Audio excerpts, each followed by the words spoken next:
Hello, are we here? Are we live? I don't know. I really don't know. I think we are.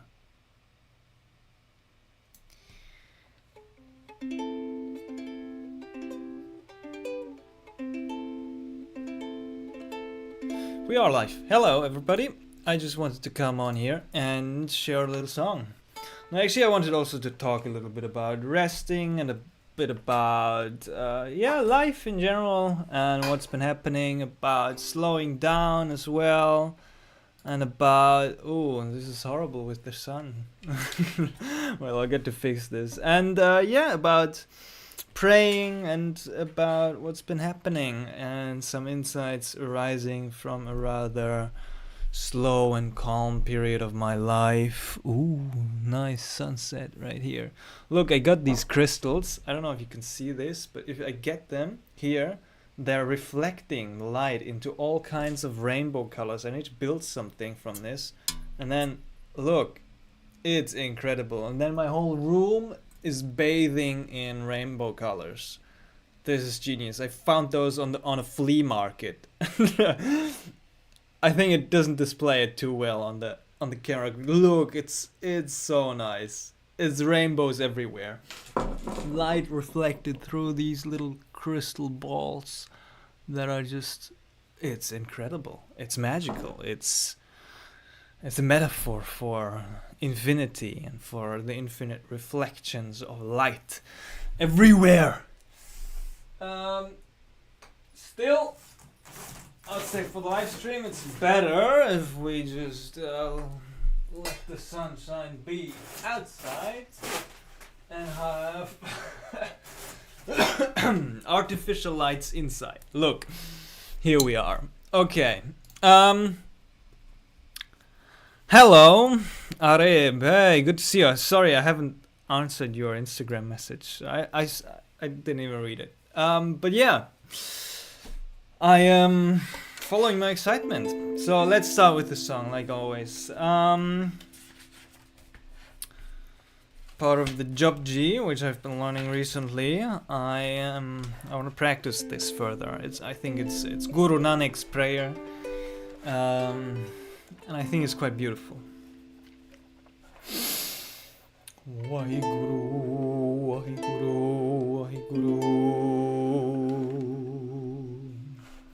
Soche, soche na hove, je soche lakvar. Chuppe, chuppe na hove, je lai raha livitar.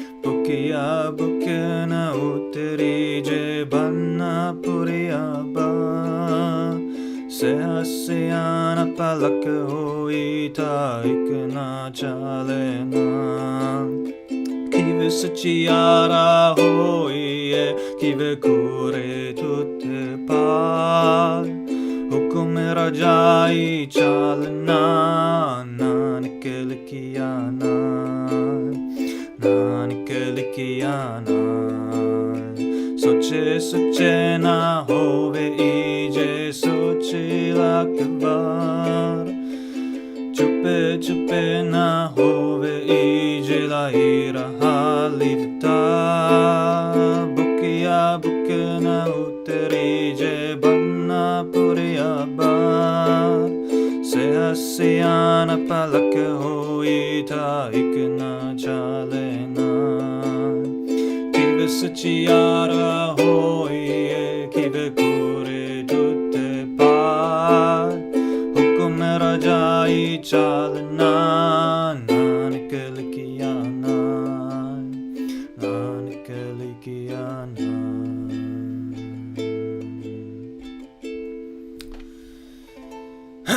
By the way, if you have any questions, let's chat. Let's chat. I'm really up for conversation. Let's connect in the chat and engage. This is a prayer, the first verse from the Japji Sahib from Guru Nanak. from the Sri Guru Granth Sahib Ji. And I think it's a very beautiful prayer. It says, Soche Soch Nahove Iji Sochi Lakvar. So, several translations and some controversy around this, but the most common one is, by thinking he cannot be reduced to thought, even by thinking hundreds and thousands of times. Chuppe chuppe nahove ije la ira halivitar. By remaining silent, inner silence is not obtained, even by remaining lovingly absorbed within. So even by meditation, by practicing keeping the body still, this inner silence is not obtained. Bukya buknautri jibanna purya bar.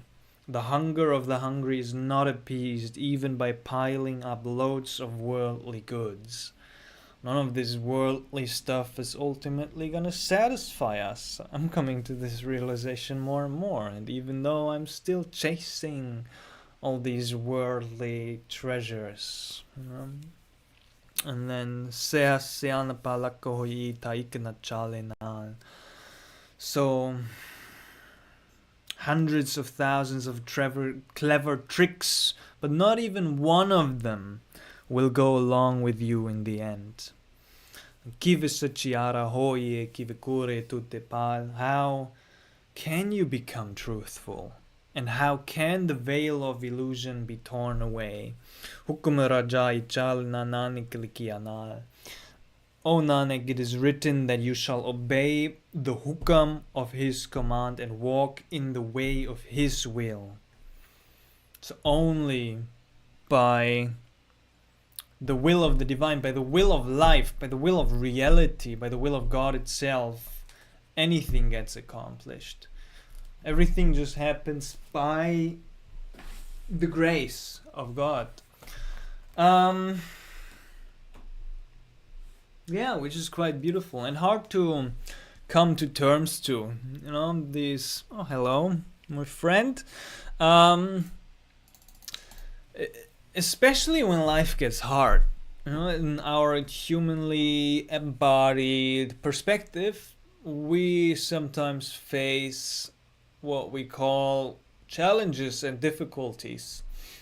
So a human mind is perceiving a sense of judgment in regards to a certain situation. For example, for myself, it's been physical sickness and feeling physical weak, feeling a lot of physical pain for years now, but especially for the last week. And I just really had to take a step back again and rest and breathe out and slow down and reflect again also as well that, this too is happening by the grace of God. That doesn't mean that I can't take action towards trying to better my health and eat more healthy food and try red light therapy and do this and do that and do a parasite cleanse and check if there's any, I don't know, resistances or toxins in my body. All of this is still happening and necessary, but by the very fact that something exists or that something is appearing in our field of perception and in our experience and our sensations, by that very fact it is part of the hukam, what they call the will, the command of life. It is meant to happen in that sense, no matter how horrible it is. And then it's about our reaction to that, our remembrance of that, and our kind of like depth of embodiment of this realization. I've been reading an autobiography, actually 2 autobiographies recently, because I've got so much time in the bed. One is by a Sikh kind of like freedom fighter, I would say, revolutionary.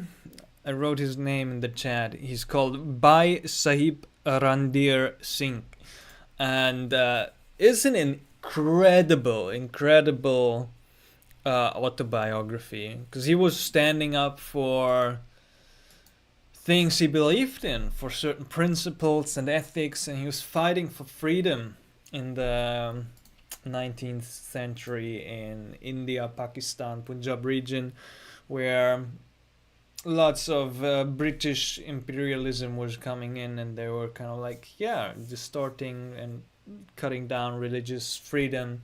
So he was standing up, he was fighting for this, and then in some kind of case he got imprisoned, and he was imprisoned for a long time, and really years upon years. And what he's describing about his experiences in prison, and the sheer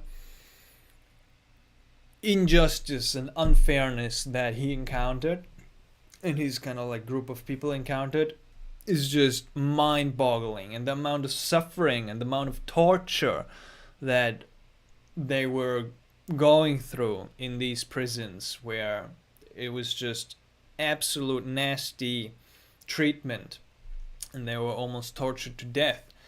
And that still, in all of these periods, he was remembering the name of God. He was chanting these words of truth from the Guru, from the Gurus, from the scripture, and the way he's describing his state in that he found himself in is just insane. Like he's describing these intense states of samadhi and intense states of bliss while he was going through actual physical torture that we can't even comprehend the immensity of. So yeah, it's like enforced to really stand by him, by his words, you know. Just a quote: "Wonderful are thy ways, O Lord. Strange indeed was the way in which he converted the prison cell into the meditation cell. God himself protects his servant. He himself makes him contemplate his name. Wherever the servant needs his help, there God helps him in his work." So I've been contemplating about this, and it's really interesting to say that even our ability and our nudge to contemplate the name of God is based on the grace of God. You know, I mean, to really grasp this, what does that entail?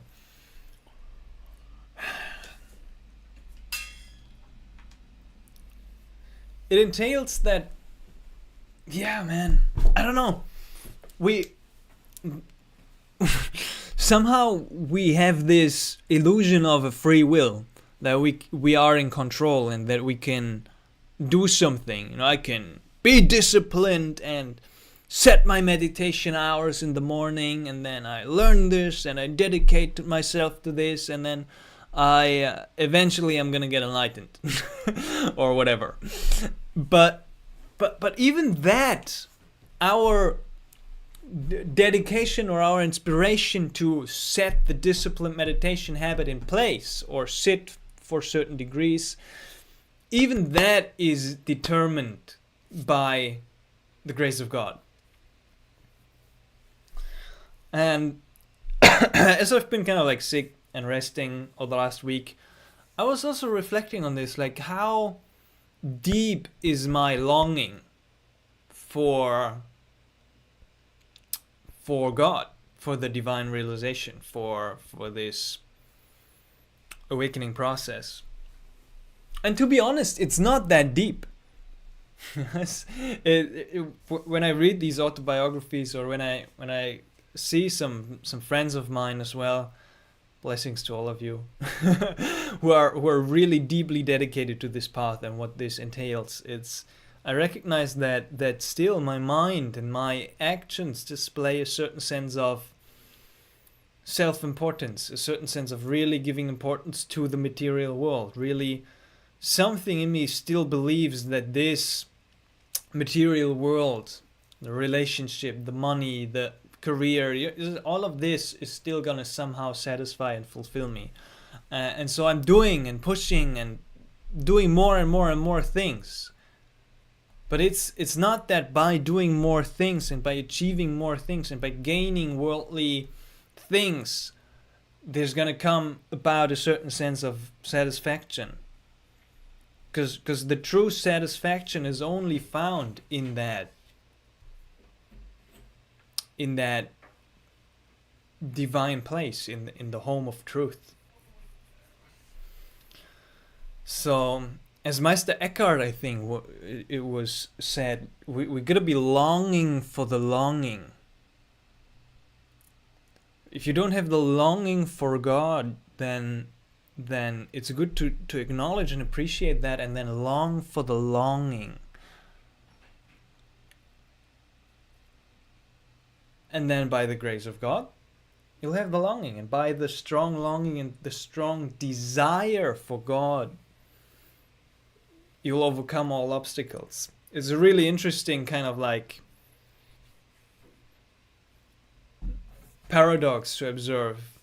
And not everybody agrees on this, but there's some mystics and some saints that really emphasize the desire for God. So and then some other traditions, we hear the common phrase of going beyond all desire. So by really cutting through all desire and not desiring anything, not seeking anything, we have arrived, basically. And that's true to a certain degree. But we got to be careful of not falling into the trap of believing that we have arrived.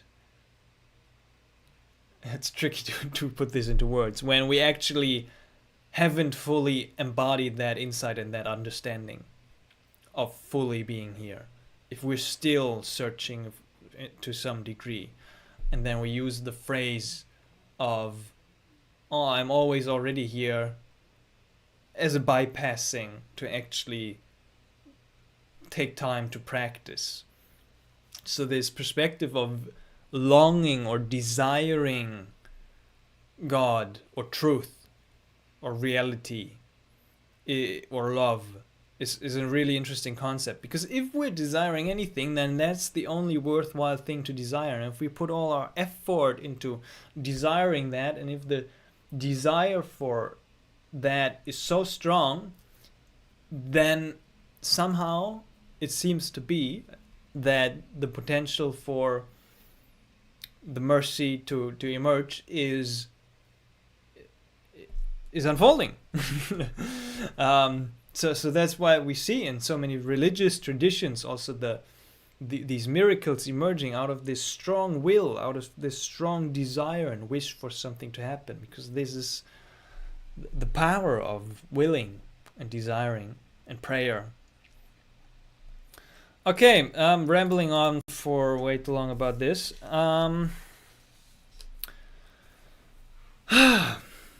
I didn't even have a plan to go into this. I'm also reading the autobiography of Timothy Leary, which is really, I'm just at the beginning, but it's a classic and it's really good. So for those of you who don't know, probably all of you do know when you're here hanging around on the channel, Timothy Leary is one of the most iconic figures of the psychedelic movement in the 60s, 70s and beyond. And he really made some waves in the scene. And I knew a lot about him, but never all the little details that he was doing and all the people that he was meeting in his life. It's just incredible that like how deeply he was caring about bringing psychedelics into the world, and the interesting dynamics that were playing out in all these different buckets of people that were in this new psychedelic scene, discovering and bringing psilocybin and LSD into the West and spreading it. and all the different intricacies with the CIA and the other security organizations, and then the hippies and the what's it called, the Brotherhood of Eternal Love, and the all of these movements that were emerging, and then the studies that were happening in Harvard, and it's just so good, and the elitism as well in the psychedelic scene, where I think it was people like Huxley who strongly believed that the psychedelic experience should just be contained to certain high level individuals, just like the prominent figures of that time and the intellectuals of that time, and not to bring it to the masses. And all these little details of of the differences in view, in points of view, and the relationship dynamics and the consequences of these actions, and how also the view of society at that time was shattered by, or scared by, the immensity of the psychedelic experience and its potential. So great stuff.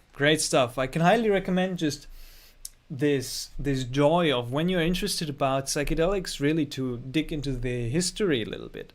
Say like, what's the history of these medicines that I'm working with? What's the history of the ayahuasca?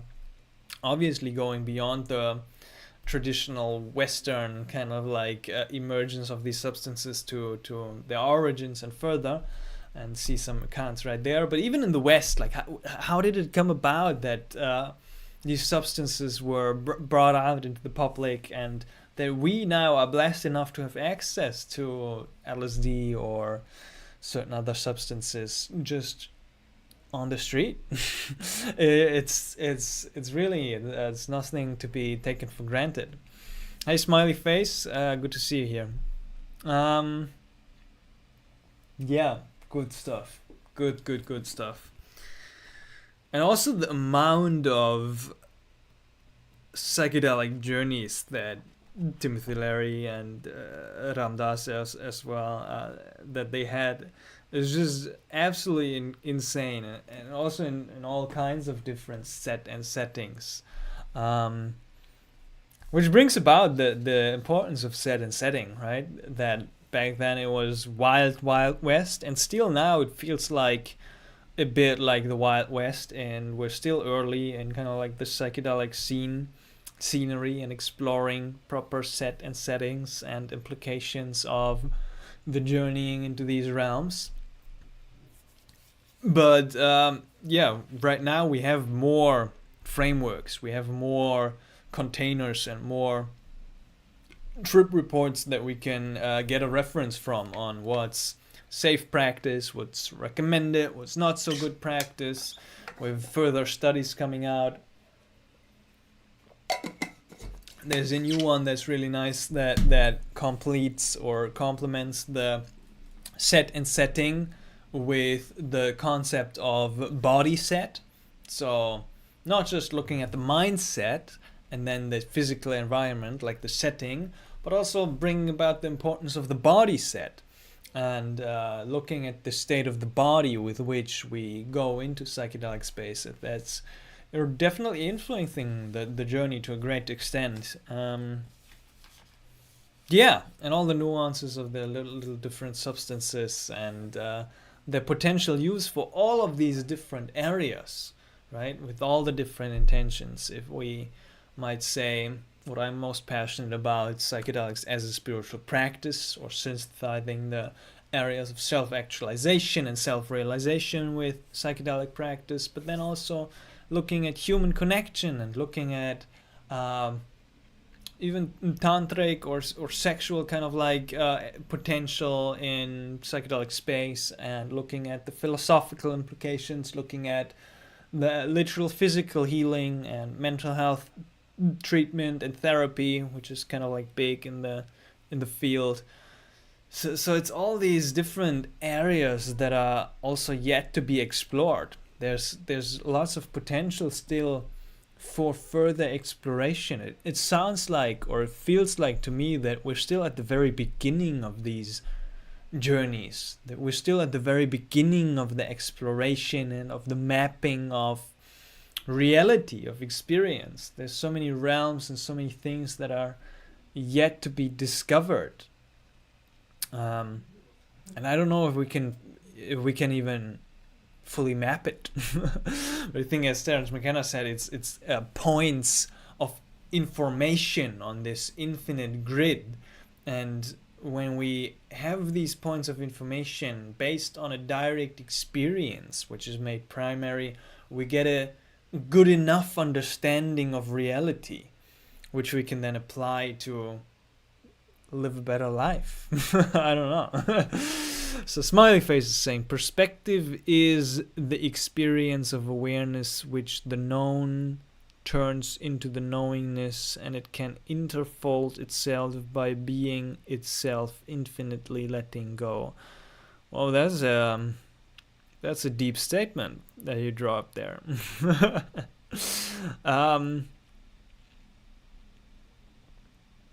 Perspective is the experience of awareness, yes, which the known turns into the knowingness, and it can interfold itself by being itself, infinitely letting go.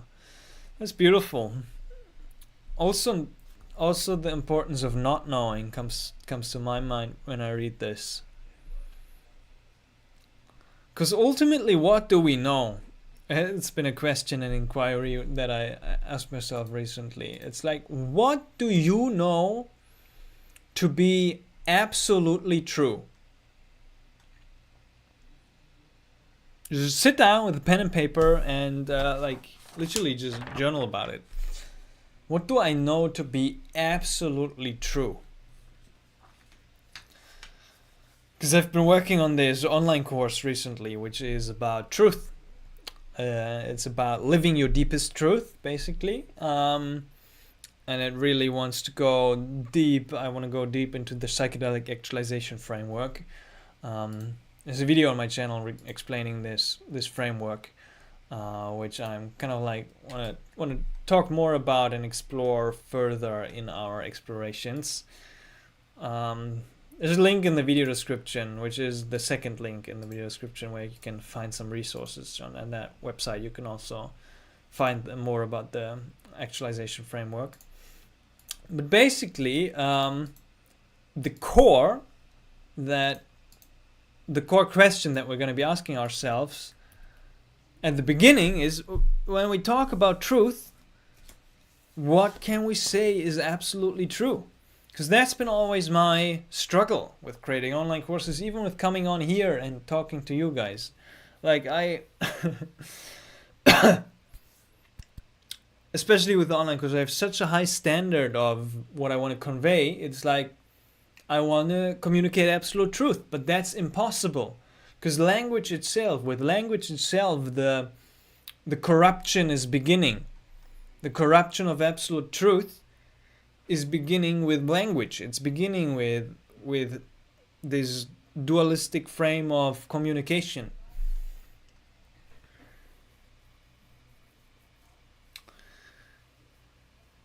And ultimately, on many matters that we assume or believe we know something about, is like, we actually don't. It's just a cluster of assumptions and beliefs and illusions, basically, where we make ourselves believe that we know something. We make ourselves believe that we know that, yeah, anything really. I don't know, the moon is round or whatever, or I don't know. Yeah, almost anything is a belief and an assumption. But true knowing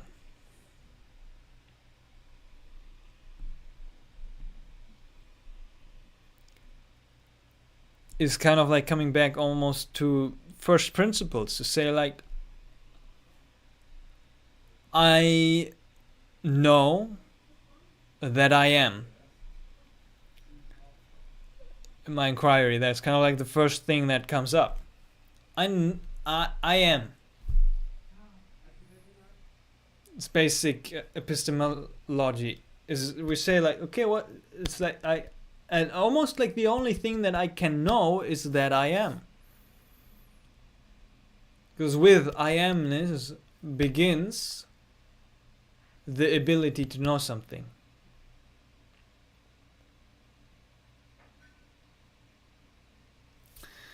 Smiley face is saying the truth is never found because 0 is such a mystery number. Which the I am can do is follow the light of what's known, which knowledge arises. It's basically asking the question, who knows? Who is this that knows? Or that assumes to know?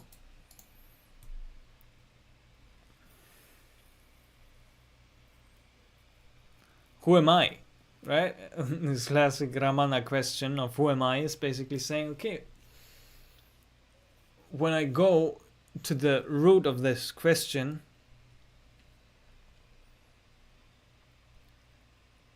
I find that I don't know. It's a place of not knowing, and in that place of not knowing, there is a certain sense of silence. We come to this place of, this is what Smiley is calling 0.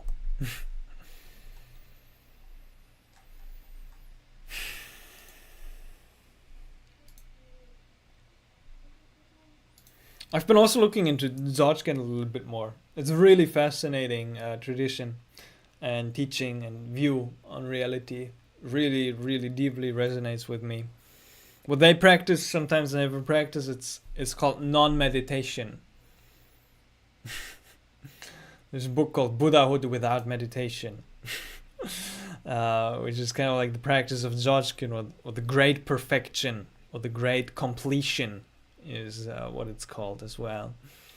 And it's kind of like the pinnacle of the 9 vehicles of the school in Tibetan Buddhism. And it just cuts right through to the point. It's just like, just right through. Like, as Nanak also said, like, we can't know by thinking so much, by contemplating so much, by remaining silent, by doing all these techniques, we can't get there. You know, we can't understand it. Also, I was watching Jiddu Krishnamurti today as well, and he also said that truth is a pathless path, or pathless, I don't know what he was saying. Truth is a pathless thing. It doesn't, you can't, it's a pathless land. That's what he said. You can't get there. He also said it's not something to be sought after. Truth is not something to be attained, to be experienced, to be held, because it is there for those who can see, but it is not an experience. It is primary. It's prior to experience. Encompasses all experience and goes on beyond experience.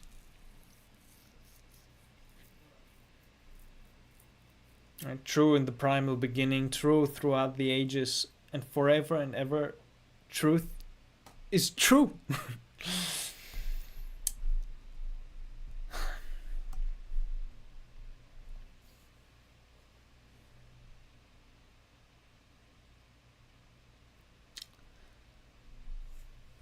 And in truth, it feels like there's no place for me anymore. There's no place for an I.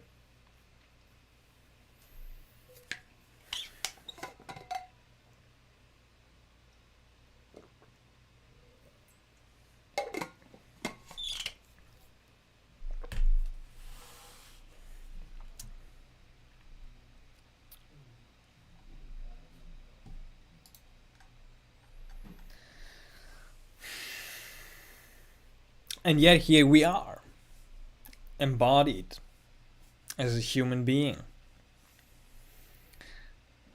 And with that comes not the obligation, but kind of like the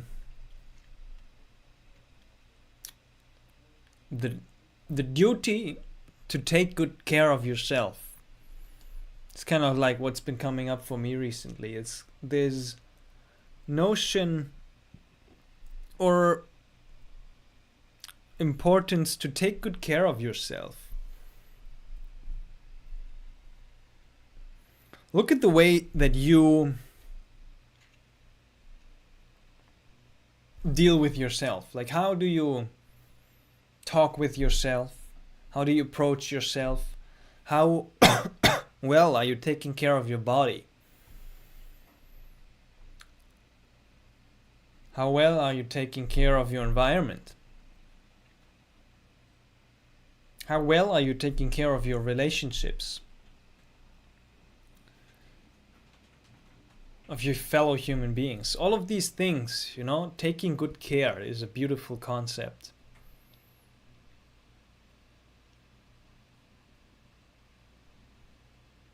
To nourish yourself, to say like, what does my body need right now? Does it need rest? Or do I really have to push through? I always tend to push through things. It's like, oh, body is not feeling well, neglect it, and just push further and further and push through. But if I'm in communication and a full awareness about the state of my body, I can listen to that. Same goes for the mind. Mind is not enjoying this, mind is not enjoying that. Where's the balancing point of saying like, how do I nourish and take good care of my mind? Sweep the thoughts and the negative belief systems and assumptions and fears and gremlins out of this place. Clean it up.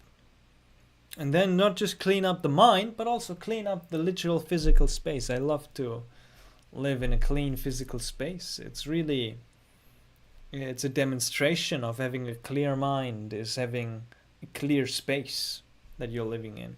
And having a clear space is actually facilitating the process of cleaning up your mind. It's kind of like both at the same time. The interplay of the inner and the outer. As above, so below.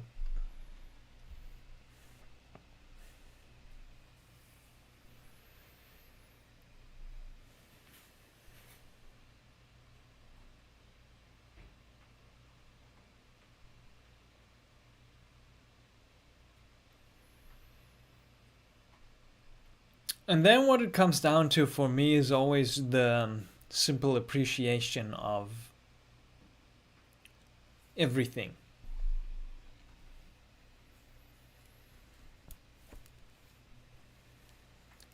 And this appreciation, this love, it goes beyond preference. It goes beyond this selfishness of saying I don't like this, but I like this. I don't want this to be or happen, but I like this to happen.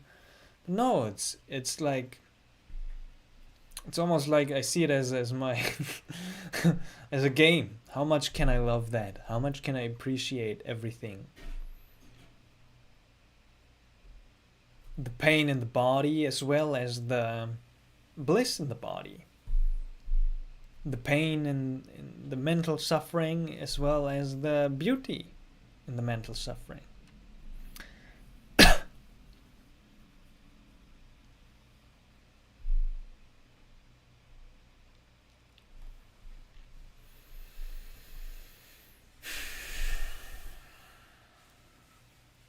But not to get too involved in it. You know, take good care, but not to get too attached to any of these ways of taking care.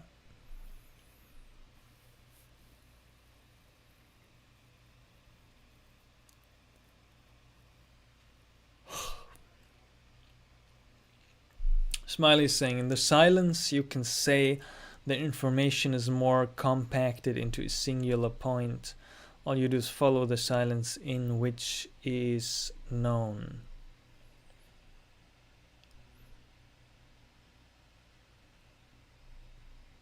Yeah, we listen to the silence.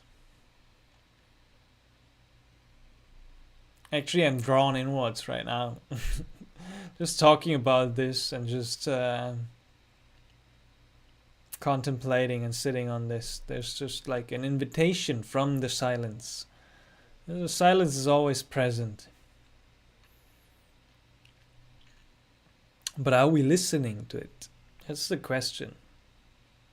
There's an art to listen. Be very attentive in our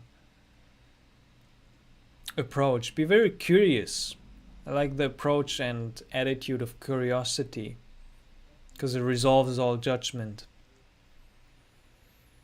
I feel like an outstanding, upright, empowered, curious, attentive approach to listen to life, and to listen to the silence.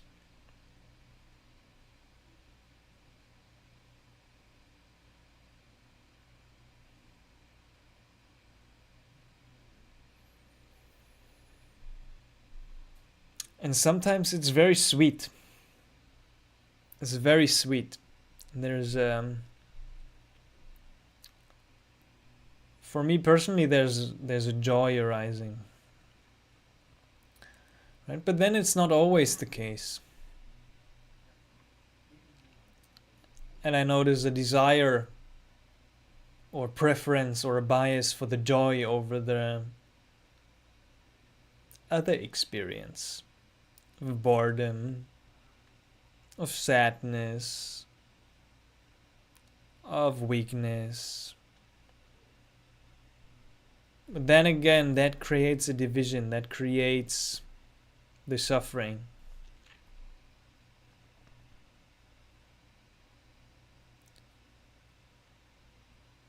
But if we can stay with the listening,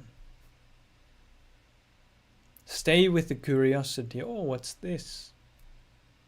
Let me feel into this. Let me relax into this.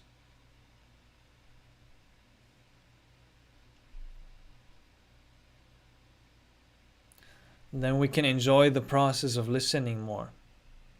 We can appreciate the appearances more by not holding on to even the sensation of joy or the sweetness that is arising.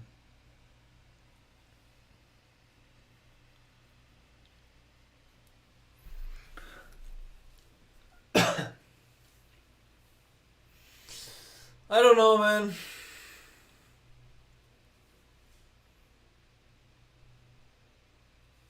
I've been really in a place of not knowing recently. Just really not knowing anything. Really. It's a beautiful position to be in. Because it invites a certain sense of openness.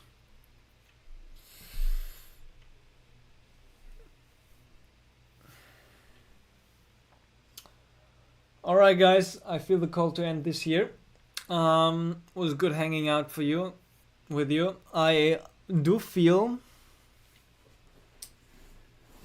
that next time I'll have more talking points again. And prepare some talking points.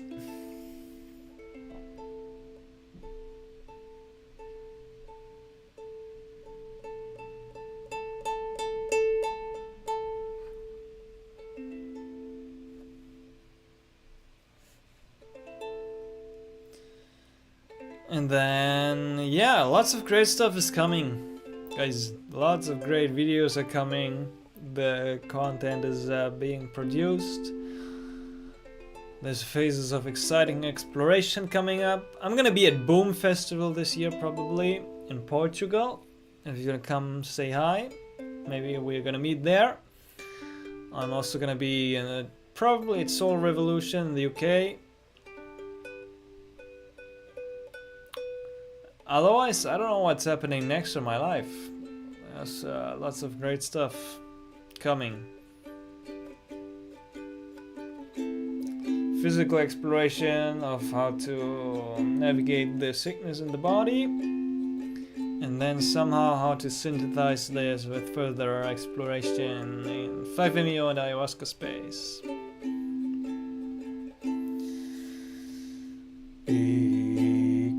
Ikonkar Satnam Karta Puragire Bonirve Kalmurad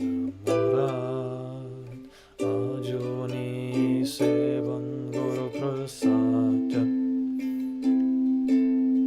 Ad Sach Jugad Saj Bi Saj Nanaka Hosi Bi Sach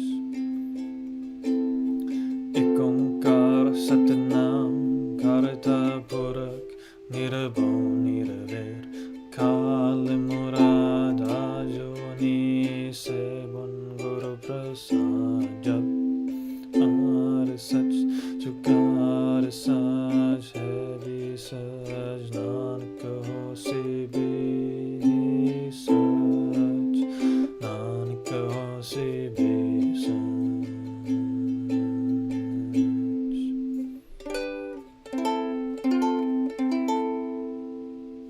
Alright, see you on the next one. Much love.